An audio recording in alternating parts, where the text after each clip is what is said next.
Buenas noches, alumnas, alumnos. Vamos a continuar con las clases de citopatología. Esta vez vamos a abocarnos, estamos ya estudiando lo que son las lesiones del epitelio glandular o del endocervix, y esta vez nos vamos a abocar al adenocarcinoma endocervical, pero infiltrante. En la anterior clase habíamos definido algunos criterios citológicos de lo que significan las características del adenocarcinoma in situ, ¿no? Eh,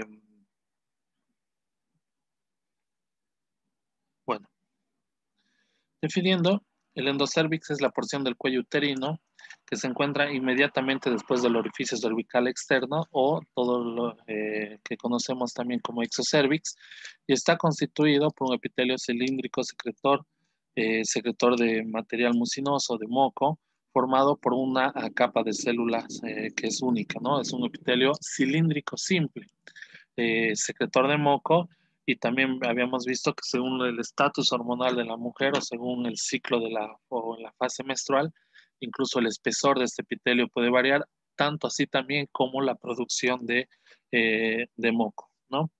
Eh, Habíamos establecido que el exocervix está revestido por un epitelio plano estratificado que no produce queratina, y el endocervix por un epitelio cilíndrico simple, como también así el epitelio que reviste las glándulas endocervicales se encuentra revestido por un epitelio cilíndrico simple, ¿no? Observamos en el endocervix un tapizado epitelial por una sola capa de células cilíndricas.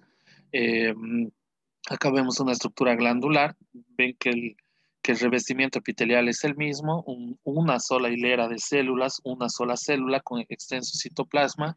La célula siempre en la porción, como podemos ver acá, basal, una porción excéntrica a lo que significa el citoplasma, ¿no? Y acá tenemos todo el estroma con infiltrado inflamatorio. Es lo que nosotros siempre dijimos en las anteriores clases, tenemos que tratar de traspolar a lo que sería un extendido citológico, ¿no? Donde empieza, por así decirlo, también el epitelio endocervical es en la zona de transformación, ¿no? Donde, en la zona de transformación, donde se produce el cambio brusco de un epitelio plano estratificado a cilíndrico simple, ¿no? Glándulas cervicales mucosecretantes, ramificadas, ya habíamos visto estos dibujos o esta diapositiva. Eh, pero acá, digamos, hay una divergencia, ¿no? Que al principio dijimos que este epitelio se encuentra inmediatamente después del exocervix, el epitelio cilíndrico simple, ¿no? Pero en la zona de transformación tenemos que tener en cuenta que varía, ¿no? En una mujer en edad fértil está mucho más externa hacia el exocervix, y una mujer posmenopáusica o en la pubertad está dentro del canal cervical, ¿no? Pero bueno, la importancia de la zona de transformación también ya la habíamos descrito, ¿no? Para describir el adenocarcinoma infiltrante es el segundo tumor en frecuencia eh, que se asienta a nivel del cuello uterino. Eh, el, Obviamente, en primer lugar, en porcentaje vamos a encontrar al carcinoma escamoso o al carcinoma epidermoide, eh, con una relación porcentual que estamos viendo, ¿no? Entre 10 o 15% representan adenocarcinomas infiltrantes, y el 85 a 90% representan lesiones del epitelio escamoso o plano estratificado. Su pronóstico suele ser peor que el carcinoma epidermoide. Esto se establecía que el pronóstico que una paciente diagnosticada con adenocarcinoma era peor que un carcinoma epidermoide, pero tenemos que tener en cuenta que dentro de la variedad de adenocarcinoma podemos encontrar muchas variantes histológicas, ¿no? Y hay algunas que son mucho más agresivas que otras. Hay una variante, por ejemplo, que se llama el adenocarcinoma vello-glandular, que se caracteriza porque son glándulas que se transforman o que toman una apariencia vellosa o como de vellosidades. Entonces, estos tipos de adenocarcinoma se presentan sobre todo en mujeres jóvenes y no está asociado tanto a un mal pronóstico, ¿no? Mejor dicho, está asociado a un mejor pronóstico que el resto de los adenocarcinomas. Y obviamente se producen a partir del epitelio cilíndrico simple del cuello uterino, ¿no? Esta es una foto de un adenocarcinoma infiltrante. Fíjense otra vez, comparen con las anteriores fotos, estas glándulas que infiltran el estroma, un estroma inflamatorio, glándulas que ya no son una sola capa, una sola hilera de células, sino ya son varias, están estratificadas, que acá ya se pueden ver que existe un pleomorfismo nuclear, ¿no? Dentro de las variantes histológicas les dije que existían bastantes. El tipo de adenocarcinoma más frecuentemente encontrado en cuello uterino es el adenocarcinoma mucinoso de tipo endocervical, ¿no? El que más se parece, el que más remeda al epitelio endocervical y que produce moco, ¿no? Es frecuente la coexistencia de carcinoma de células escamosas y células glandulares. Sugiere que puede haber un origen común en las células de reserva del cuello uterino, así como una etiología común. Habíamos hablado para qué eran las células de reserva en la anterior clase o cuál era su función.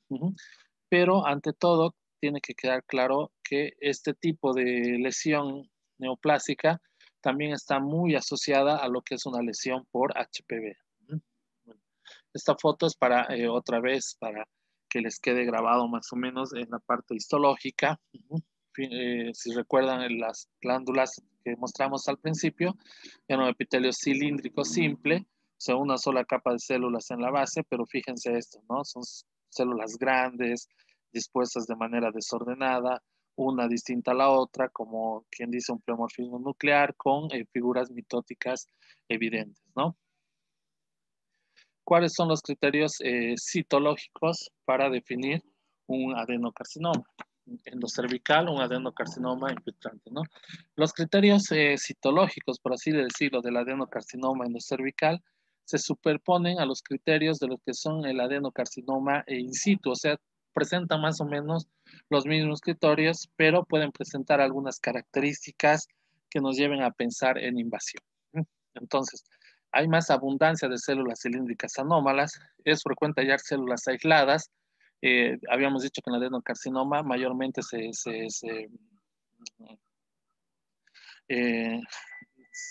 eh, las células las encontramos en grupos, ¿no? En grupos tridimensionales.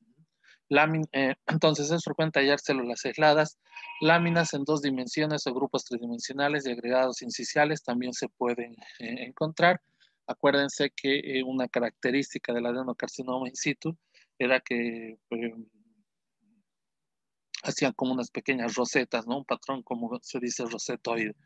En cambio acá, aparte de encontrarlos en láminas tridimensionales o en grupos agregados, también podemos encontrar células aisladas, ¿no? Atípicas. Los núcleos pleomorfos e hipertrofiados, o sea, núcleos grandes y pleomorfos de distintas formas, ¿no? Formas atípicas. Presenta una distribución irregular de la cromatina, áreas de paracromatina, irregularidades de la membrana nuclear. Además, puede hallarse macronucleolos. El citoplasma puede ser finamente vaculado, puede observarse diatesis tumoral necrótica. Esta era una característica, como habíamos visto también, de los carcinomas o de las lesiones infiltrantes, ¿no? La presencia de diatesis tumoral necrótica. También puede hallarse células escamosas anómalas, cuya presencia representa la coexistencia de una lesión escamosa o un componente escamoso de un adenocarcinoma que tiene diferenciación escamosa parcial, ¿no? Muchas veces pueden coexistir ese tipo de lesiones, ¿no? Tanto las lesiones de tipo del epitelio pavimentoso como las lesiones del epitelio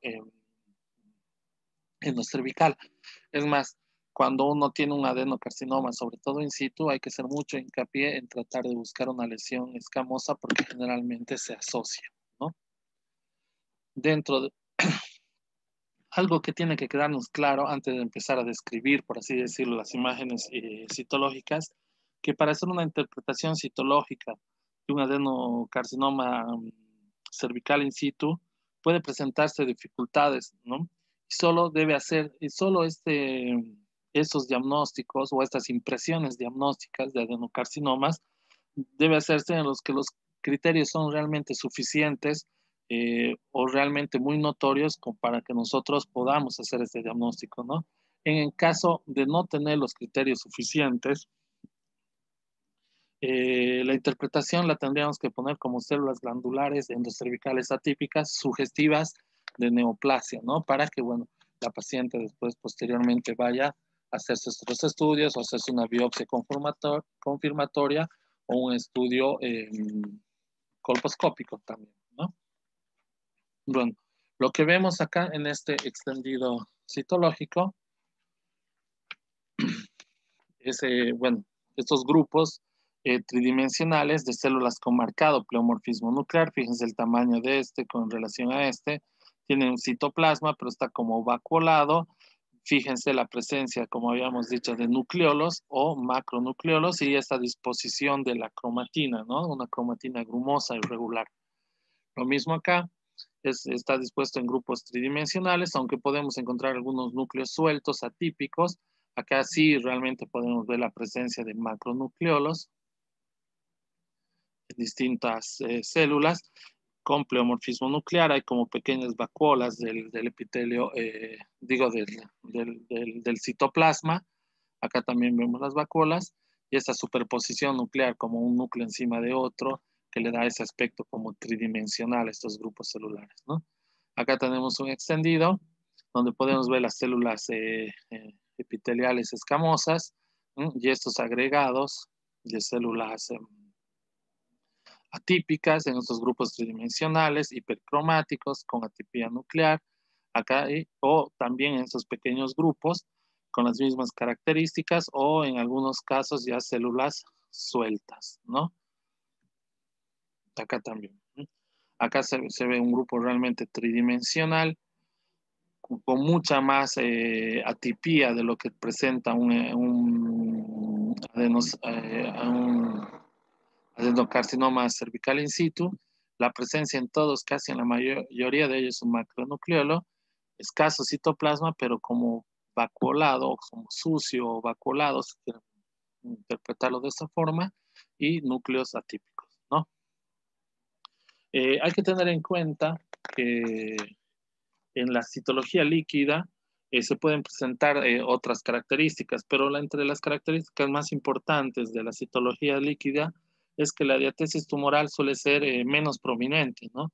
Y tener un aspecto de detritus periféricos que rodean estos grupos de células anómalas o presentar grumos, ¿eh? No es tan marcado el fondo inflamatorio como los habíamos mencionado, pero también es frecuente hallar dentro de la citología líquida grupos tridimensionales. La cromatina es más vesicular, más abierta, y bueno, también con macronucleolos y núcleos muy atípicos, ¿no?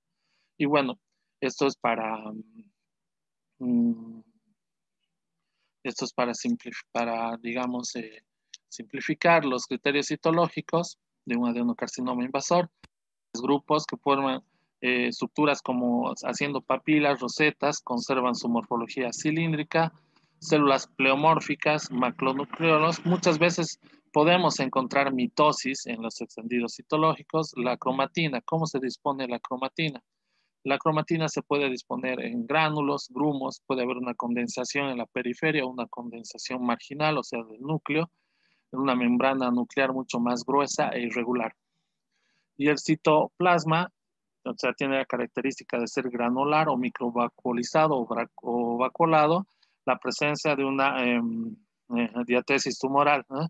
Esto sobre todo para el tipo de adenocarcinoma de tipo endocervical, ¿no? Porque ya les había mencionado que dentro de los adenocarcinomas existe una gran variedad de variantes histológicas, el adenocervical, el vello glandular, eh, podemos encontrar incluso variantes mucho más atípicas como el seroso papilar, ¿no? Pero bueno, en sí lo que nos tiene que quedar claro a nosotros es este tipo de variantes con este tipo de extendidos, ¿no? Extendidos que, como dicen acá, macronucleolos, condensación marginal, morfología cilíndrica. Este es el mejor ejemplo, ¿no? Un macronucleolo, el citoplasma microvacuolado en esos grupos cilíndricos, o tridimensionales y con células realmente atípicas. ¿Ven? Aunque en este no se ve una diatesis tumoral. ¿Por qué? Porque obviamente es una citología líquida. En este se ve mucho más el infiltrado inflamatorio que acompaña a toda la proliferación tumoral, ¿no? Pero a veces al hacer el diagnóstico de células de lesiones glandulares es mucho menos, o sea, como Los casos que se presentan de alteraciones en las células glandulares o adenocarcinomas invasores in situ son en proporción mucho menos a los que se encuentran en relación a las lesiones escamosas. Entonces hay que tener mucho cuidado en hacer un diagnóstico de adenocarcinoma, ¿no? Porque muchas de estas mujeres van directamente a una histerectomía. Entonces hay que estar muy seguro y si no tenemos la plena seguridad de que esto sea una lesión infiltrante, entonces podemos recurrir a otra terminología que nos propone el Bethesda, ¿no? Como células glandulares endocervicales atípicas sugestivas de lesión neoplásica. Bueno, esto es para terminar con las células, con las alteraciones de células glandulares y bueno, ¿no? Cualquier pregunta, por favor, por el grupo de WhatsApp o en los comentarios del canal. Muchas gracias por su atención.